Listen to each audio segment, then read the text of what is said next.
စက္ကန့်တိုင်းမှာကျွန်တော်တို့အားလုံးဟာနာဂတ်စီကိုတစ်စက္ကန့်ချင်းစီတရွေ့ရွေ့နဲ့ကိုယ်တိုင်သတိမထားမိပဲခီးနှင်နေကြပါတယ်။ဒါပေမဲ့စကြဝဠာရဲ့နက်နဲတဲ့စီးမျက်နှာပြင်တွေကိုကြော်ဖြတ်ပြီးအတိတ်ကိုပြန်သွားဖို့ဒါမှမဟုတ်ရာစုနှစ်ပေါင်းများစွာလှမ်းဝေးတဲ့အနာဂတ်စီကိုတခဏချင်းဖြတ်ပြန်သွားဖို့တကယ်ပဲဖြစ်နိုင်ပါသလား။သိပ္ပံစိတ်ကူးရင်ရုပ်ရှင်တွေထဲမှာတော့အချိန်ခီးသွားဆက်တစ်လုံးကိုနှိပ်လိုက်ရုံနဲ့အရာအလုံးကလွယ်ကူနေတတ်ပါတယ်။ဒါပေမဲ့စကြဝဠာရဲ့တကယ်ယူပဗေဒနိယာမတွေအောက်မှာတော့အချိန်ဆိုတ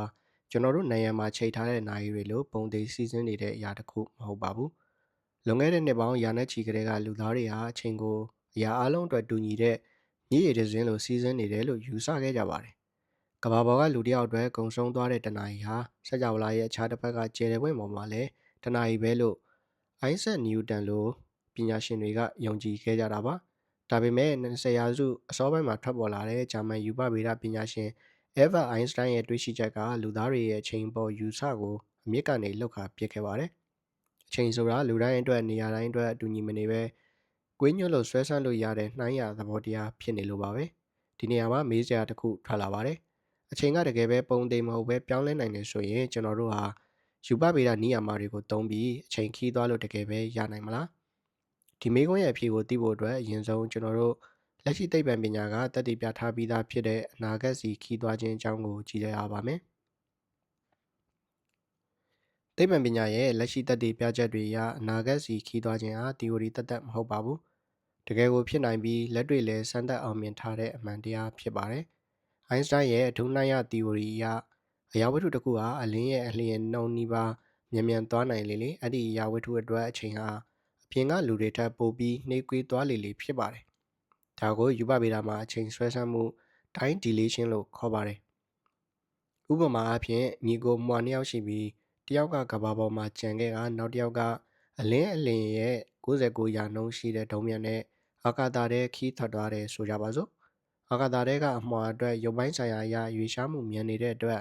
သူ့ရဲ့နာရီရောသူ့ရဲ့ဇီဝကမ္မဖြစ်စဉ်တွေပါနှိကွေးသွားပါတယ်။သူကဘာမြေကိုပြန်ရောက်တဲ့အခါအာကာသထဲကသူ့အတွက်အချိန်နှဲငယ်သာကုန်ဆုံးသွားပေမဲ့ကဘာပေါ်ကသူ့အကိုကတော့အသက်ကြီးလို့အိုမင်းရင်းရော်နေပြီဖြစ်ပါတယ်။ဒါစိတ်ကူးရင်ဇက်လန်းမဟုတ်ပါဘူး။1982ခုနှစ်မှာယူပဗေဒပညာရှင်ဂျိုးဇက်ဟာဖီလီနဲ့ရစ်ချက်ကီတင်တို့ကအလွန်တိကျတဲ့အနုမြူနာရီတွေကိုကူးတန်းသွားလာရေးလေယာဉ်တွေပေါ်တင်ပြီးကဘာကိုပတ်ပြန်စေခဲ့ပါတယ်။လေယာဉ်တွေပြန်ဆင်းလာတဲ့အခါလေယာဉ်ပေါ်ကနာရီတွေဟာကဘာပေါ်မှာငြိမ်နေတဲ့နာရီတွေထက်စက္ကန့်ရဲ့ဘီလီယံပုံတစ်ပုံပိုပြီးနှေးကွေးသွားတာကိုတွေ့ခဲ့ရပါတယ်။ဒါဟာအလျင်နှုန်းကြောင့်အချိန်ခီးသွားခြင်းဖြစ်ပေါ်မှုကိုလက်တွေ့သက်သေပြလိုက်တာဖြစ်ပါတယ်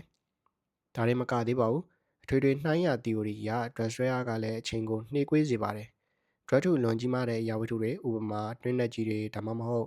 black hole ရဲ့အနီးနားမှာဒရက်ဆွဲအားပြင်းထန်လွန်းတာကြောင့်အချိန်ဟာအလွန်မင်းနှေးကွေးသွားပါတယ်။သင်ဟာတွင်းနက်ကြီးတစ်ခုရဲ့အနားမှာတနားရီလောက်သွားပြီးအချိန်ဖြုံးခဲ့ရင်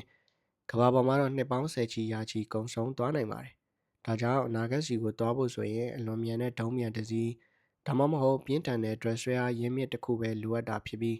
းဒါနည်းပညာပိုင်းဆိုင်ရာစိန်ခေါ်မှုတစ်ရပ်သာဖြစ်ပါတော့တယ်။အခုဒီပြောခဲ့တာတွေကိုစူးစီးကြည့်ရင်အနာဂတ်စီသွားဖို့လမ်းကြောင်းကရှင်းလင်းနေပေမဲ့ဒီနေရာမှာပိုပြီးစိတ်ဝင်စားကြကောင်းတယ်လို့ဘေးလီဆန်လာတဲ့မေးခွန်းတစ်ခုထွက်လာပါတယ်။အနာဂတ်စီသွားလို့ရရင်အတိတ်စီကိုရောပြန်သွားလို့မရဘူးလား။ကျွန်တော်တို့တမိုင်းကြောင်းတွေကိုပြန်ပြင်ဖို့ဒါမှမဟုတ်တမိုင်းဝင်ဖြစ်ပျက်တွေကိုလူကိုယ်တိုင်သွားရောက်ကြည့်ရှုဖို့ဖြစ်နိုင်ပါသလား။ဒိတ်စီကိုပြန်သွားဖို့ကြိုးစားတဲ့နေရာမှာတော့ယူပဗေဒပညာရှင်တွေဟာကြီးမားတဲ့အတားအဆီးတွေနဲ့ရင်ဆိုင်ရပါတယ်။အိုင်စတိုင်းရဲ့နှိုင်းရ theory ညီမျှခြင်းတွေအရအတိတ်ကိုပြန်သွားနိုင်မဲ့လမ်းကြောင်းအချို့ theory ရရှိနေပါတယ်။ဒါကိုယူပဗေဒမှာ closed timeline curve လို့ခေါ်တဲ့အချိန်ရဲ့အပိတ်ပတ်လမ်းတွေလို့သတ်မှတ်ပါတယ်။1949ခုနှစ်မှာသင်္ချာပညာရှင်ကတ်ကိုတွေကစကြဝဠာကြီးသာလဲပတ်နေမယ်ဆိုရင်အဲ့ဒီလဲပတ်မှုကြောင့်အာကာသနဲ့အချိန်ဟာကွေးညွတ်သွားပြီးကိုပြန်ပတ်မိတဲ့လမ်းကြောင်းတွေဖြစ်လာနိုင်ကြောင်းသက်သေပြခဲ့ပါတယ်။ဆိုလိုတာကရှေ့ကိုပဲတက်မောင်းသွားရင်းနဲ့မိမိရဲ့အတိတ်စီပြန်ရောက်သွားနိုင်တဲ့သဘောပါ။ဒါပေမဲ့လက်ရှိနက္ခတ္တဗေဒတိုင်းတာချက်တွေအရကျွန်တော်တို့စကြဝဠာကြီးဟာအဲ့ဒီလိုလဲပတ်မနေပါဘူး။နောက်တဲ့လူပြောများတဲ့ theory တစ်ခုကတော့တီကောင်တွင်လို့ခေါ်တဲ့ wormhole သို့မဟုတ် Einstein-Rosen တရားတွေဖြစ်ပါတယ်။ wormhole ဆိုတာအာကာသနဲ့အချိန်ရဲ့အလွန်ဝေးကွာတဲ့နေရာတစ်ခုကိုဖြတ်လန်းနည်းနဲ့ဆက်သွယ်ပေးထားတဲ့ပြွန်တစ်ခုလိုပါပဲ။အကယ်၍သာ ဝမ်ဟိုတစ်ခုရဲ့ထွက်ပေါက်တစ်ခုကိုအလင်းလျင်နီးပါးနဲ့ရွေရားစေပြီးအချိန်ဆွဲဆန်းမှုဖြစ်ပေါ်လုပ်နိုင်ခဲ့ရင်အဲ့ဒီဝမ်ဟိုရဲ့အဝင်နဲ့အထွက်ဟာအာကာသတင်မကပဲအချိန်ကိုပါဖြတ်တန်းသွားနိုင်တဲ့တရားတစ်ခုဖြစ်လာပါလိမ့်မယ်။ theory အရဝင်ပေါက်ကနေဝင်လိုက်ရင်အတိတ်ကထွက်ပေါက်စီရောက်သွားနိုင်တာမျိုးဖြစ်ပါတယ်။ဒါပေမဲ့ဒီယူဆကိုလက်တွေ့အကောင်အထည်ဖော်ဖို့စဉ်းစားတဲ့အခါမှာသိပ္ပံပညာရှင်တွေကယူပဗေဒဆိုင်ရာအကန့်အသတ်ကြီးတွေနဲ့တူမိပါတယ်။ပထမဆုံးချက်ကတော့ဝမ်ဟိုးတွေကိုတဘာဝအတိုင်းမတွေ့ရှိရသေးသလိုရှိခဲ့ရင်တော့စက္ကန့်ရဲ့ဘီလီယံပုံတစ်ပုံတွင်းမှာတွင်ကိုယ့်ဘက်တော့ကိုပြိုကျပျက်စီးသွားတတ်ပါတယ်။ဝမ်ဟိုးတစ်ခုကိုပွင့်နေအောင်ထိန်းထားဖို့ဆိုရင်အနှုတ် true negative mass ရှိတဲ့ထူးဆန်းတဲ့တွဲပစ္စည်းတွေလိုအပ်ပါတယ်။ဒါပေမဲ့ဒီလိုတွဲပစ္စည်းမျိုးတွေဟာ quantum microscope အဆင့်ကလွှဲရင် micro ကဘာကြီးထဲမှာတကယ်တည်ရှိနိုင်ခြင်းရှိမရှိကိုအခု2026ခုနှစ်အထိသိပ္ပံပညာရှင်တွေတိတိကျကျသက်သေမပြနိုင်သေးပါဘူး။အဲ့ဒီမှာပဲပညာရှင်တွေကြားမြင်ကွဲလဲမှုစတင်လာပြီးအတိတ်ကိုပြန်သွားခြင်းဟာယူပဗေဒရဲ့အခြေခံအကျဆုံးနိယာမတစ်ခုဖြစ်တဲ့အကြောင်းကျိုးဆက်ဆက်မှုနိယာမ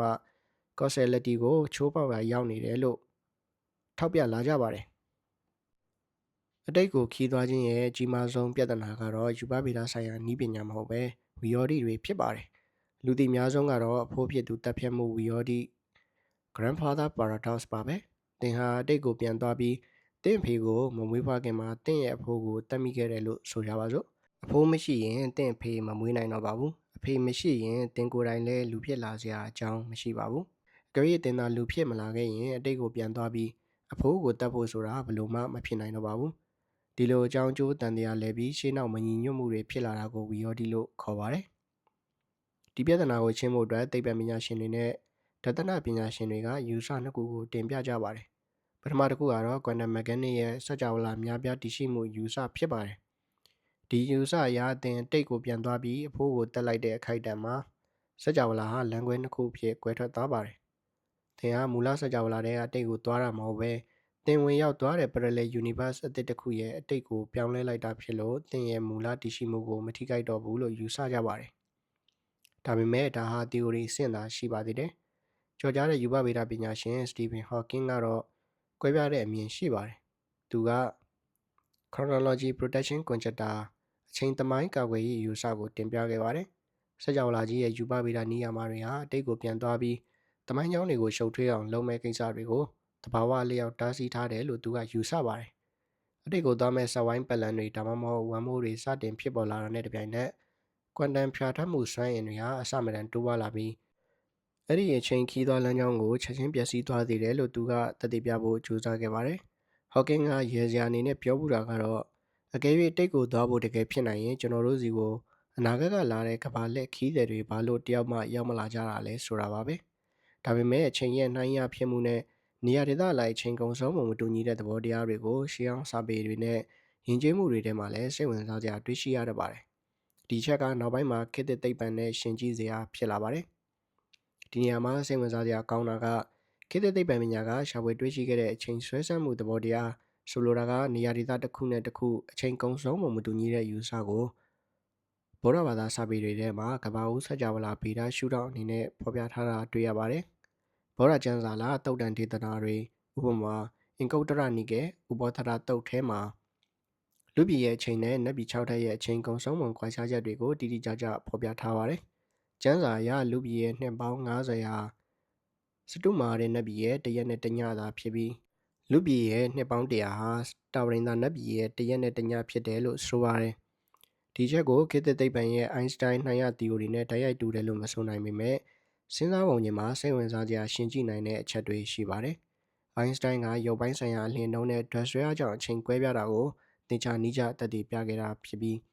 ဗုဒ္ဓဘာသာကျမ်းစာကတော့မတူညီတဲ့ပုံဘဝတွေရဲ့စွမ်းအင်နဲ့တည်ရှိမှုကွာခြားချက်အရအချိန်ကုန်ဆုံးမှုကွဲပြားခြင်းကိုဖော်ပြတာဖြစ်ပါတယ်။မိတို့ပင်ဆိုကြမှုအချိန်ဆိုတာစကြဝဠာတစ်ခုလုံးအတွက်တပင်းညီပုံတွေစီးတဲ့နေတာမဟုတ်ဘူးဆိုတဲ့နှိုင်းရအမြင်လက္ခဏာကိုရှေးခေတ်ကလေးကလူသားတွေသတိပြုမိခဲ့ကြတဲ့သဘောဖြစ်ပါတယ်။ဒါကြောင့်သိပ္ပံနည်းကျအချိန်ခီးသွားခြင်းကိုလေ့လာတဲ့အခါကျွန်တော်တို့ဟာရုပ်ပိုင်းဆိုင်ရ